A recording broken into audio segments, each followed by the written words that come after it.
Well, good morning, everybody. It's Wednesday morning. I'm back in this place that I love so much, and I figured I'd make a little video this morning and share a little bit of what the Lord's laid on my heart here over the last couple of days. And as you can see behind me here, I chose this place this morning because it shows two paths.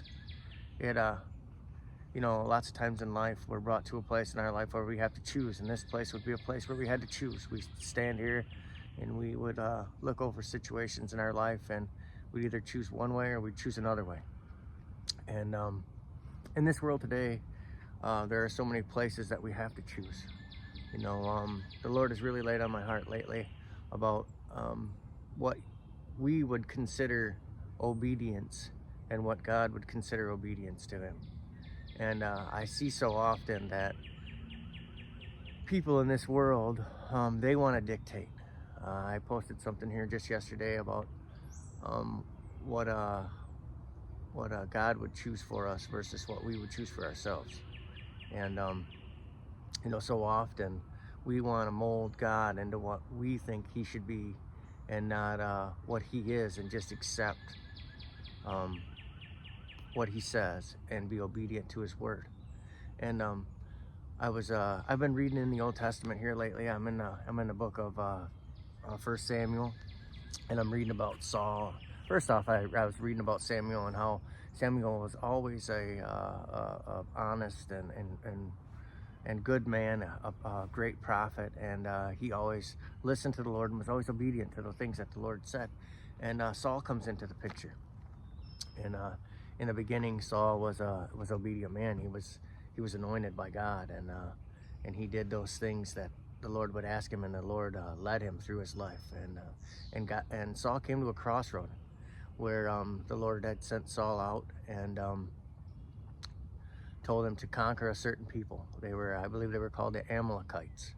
And at that place, the Lord said that these people would be a curse to Israel, and that He commanded Saul to go out and to annihilate everything that the Amalekites had, whether it be women and children and men and their goats and their sheep and everything, and to get rid of it. And Saul went out and he did as the Lord said up to a point. And then at a point, Saul had to make a choice, and he made a choice to take the king.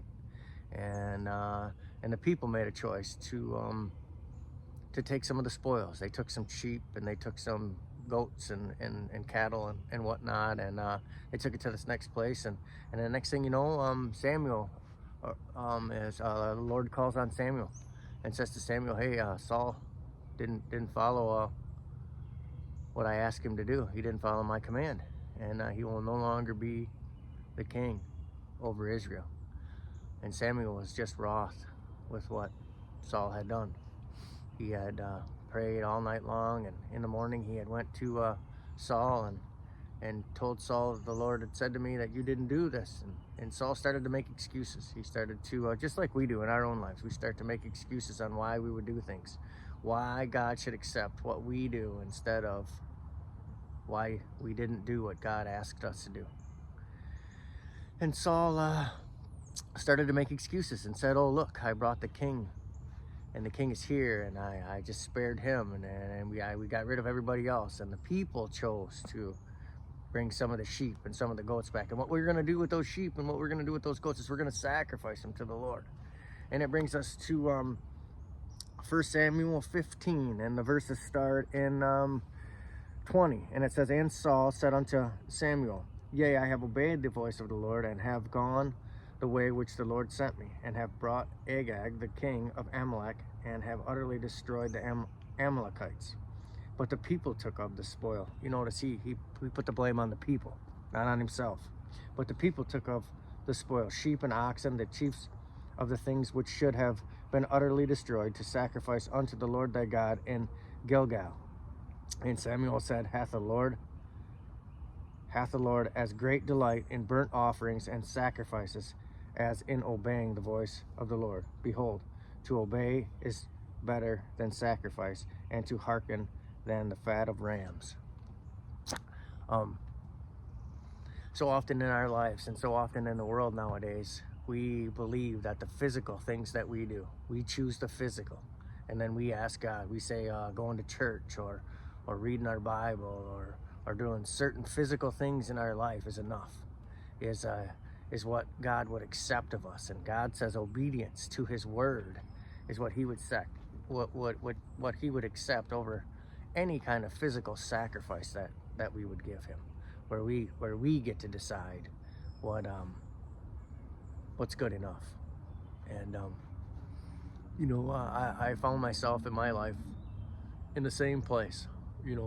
I have a business, Yingling Construction, and I had asked the Lord to years ago to help me establish this business, and at the time I was faithful in serving him, and as time went on and the more money came in and the more opportunity I had to look in other places, I started to put the Lord on the back burner.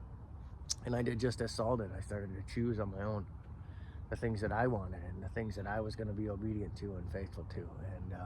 And little by little, I watched the business that I had established slip out of my hands, just like Saul watched his ambitions of being king over Israel slip out of his hands through disobedience. Now I have a business that is just enough to suffice my family. At one time it was a successful business that brought in quite a little bit of money, and the Lord has chosen to humble me in those places, and I'm fine with it, because in him humbling me, it's given me the ability to understand. It's given me the ability to learn. It's given me more knowledge than I could have ever gotten had he not done those things, had I not had to walk through that place. And I have learned to be, just like Paul says, content whether I'm a base or abound. Whether I have a lot or whether I have little, I'm just going to rely on God. My choice at this point is always going to be the road of obedience, rather than some sort of physical action that I think God should accept. I wanted to make this video because I've seen so often lately places where people decide what God should accept and what God shouldn't accept. We don't get that choice. He established his word thousands of years ago, and our choice is to be obedient or disobedient. That's the only choice we get. I beg you to be obedient. I beg you to get into his word and learn what obedience means, not try to dictate to God what that means, because in us dictating to God, we separate ourselves from him. Just a little a word this morning about paths, about choices. This is such a beautiful place and such a beautiful morning. I just felt like the Lord had laid that on my heart to share. And I hope it helps somebody. I hope somebody helps it helps somebody to be to look at their life and to look at the things going on with them, and maybe choose to be obedient or disobedient. But it's a choice. The Lord loves you. He wants to have a relationship with you. He's waiting for you to call on him. I encourage you to get into your word, to get on your knees, seek him. He says that if we look for him with our whole heart, that we'll find him. I hope you have a good rest of your week. I hope you have a great day today, and I'll talk to you soon.